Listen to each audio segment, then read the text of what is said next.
What do talking dragons and science fiction space epics have in common? Honestly, not much. Not much at all, apparently.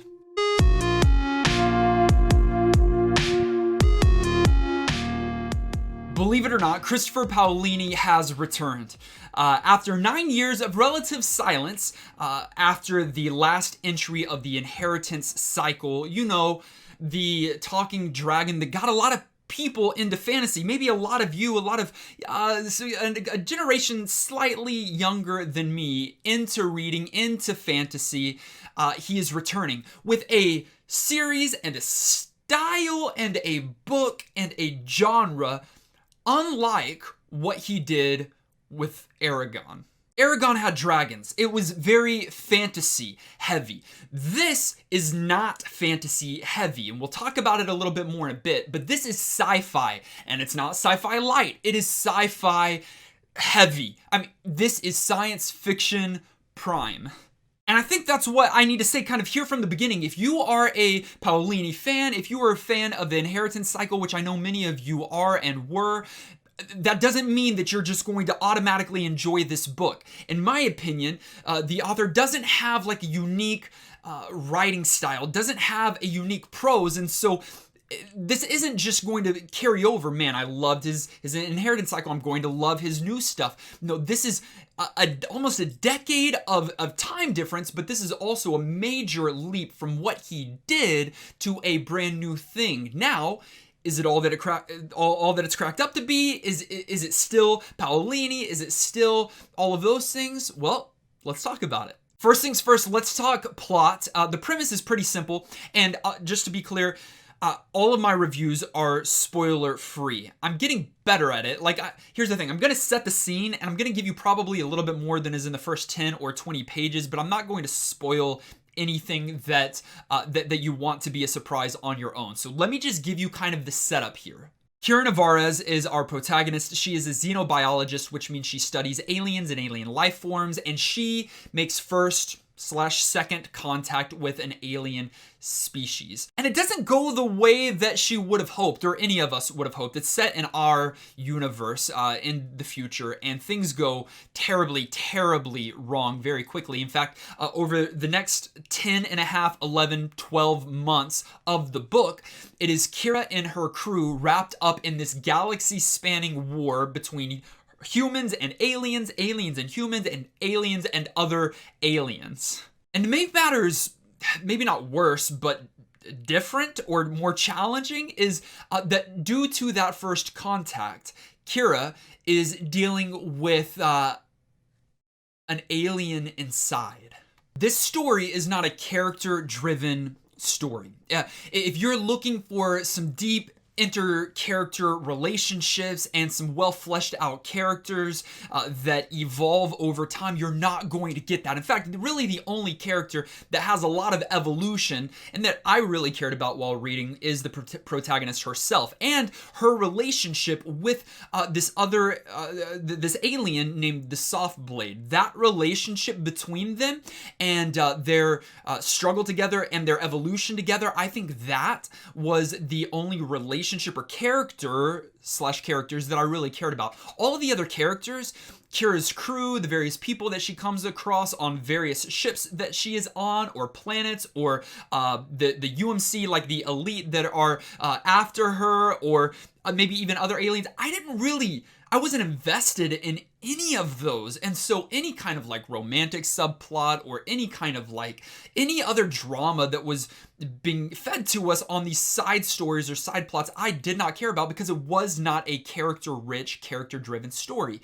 It is, however, like a lot of traditional sci-fi novels, more of a plot-driven novel. This is all about the story. It is all about the science fiction. It is all about the tech. That is what is most important here. And so that's not a bad thing. That's not something that we should be, that is a negative remark. But if you're looking for a character-driven story, you're not going to find it in this story. With it being more plot driven and less character driven, you're also going to find odd pacing here. That doesn't have to be the case with stories that are more plot driven, but it is the case here. What I mean by that is that you are going to go, go, go, go, go, stop. Slow down, yield. Go, go, go, go, go, go, go, go, stop, slow down, yield. And that is kind of the pacing throughout this thing. And it's not one that like you are glad because you need to catch your breath. No, it's the way that the story is told. And so there's a lot of action or drama or events that are transpiring. And then really you've got another 20, 50, 75, 100 pages of kind of like dull sequences of moving from one place to the next, of just training, of conversations, of info dumps telling us more about the world or the science or things like that. Again, I think some of this is related to the sci-fi genre, but not all of it. You can have engaging, good, well-paced, fast-paced science fiction. Here, it's a lot slower of an experience. However, the segments that are fast-paced or that things are happening are done so remarkably well, but I did find myself bored and really pushing through some of the slower segments. And then as remarked on earlier, this is just science fiction heavy. Like Paolini doesn't pull back here. He doesn't like blend in fantasy elements that maybe his particular audience might be a little bit more familiar with. No, he goes in deep and he goes in hard. And so true sci-fi fans are going to respect his writing for this because there's a lot of technical jargon. There's a lot of like, it's very scientific. It's very sci-fi. In fact, the last 100 or so pages of the bulky book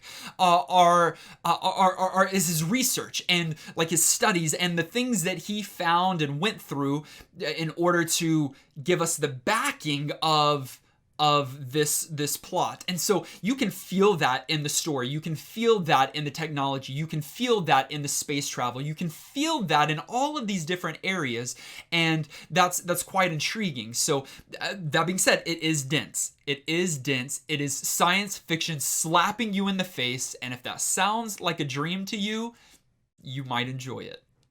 In the end, this is a good story. It's not a great one. It's not going to be among the greats. Again, I don't think that the author has a unique voice or style. His writing is a little bit more bland or technical or to the point. There's not much creativity flowing in the language that is used. His characters aren't wonderful here, but the story is good.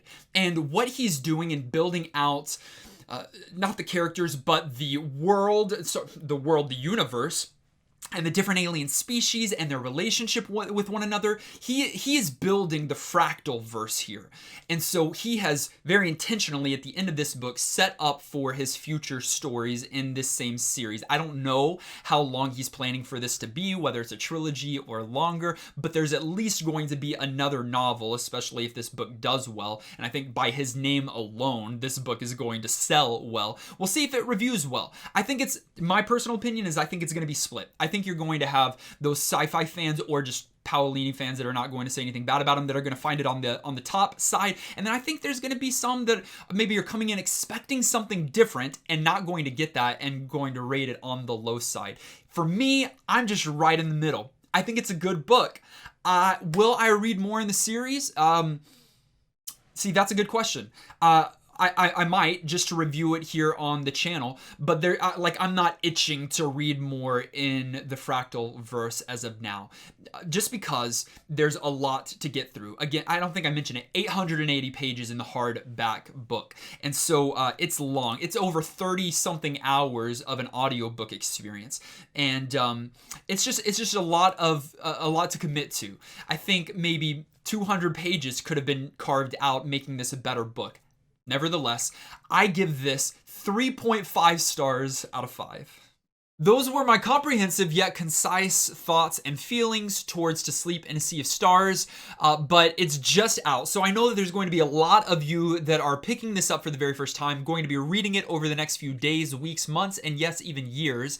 And so please, after you're done with it, let me know what your thoughts are in the comments down below. Did you agree with me? Did you disagree with me? Let's have that friendly dialogue, maybe even some banter, a few jabs here and there down in the comments below. And as always, thank you so much for watching and liking this video. If you haven't yet, click subscribe, join the Dragon Army, and we'll see you in the next video.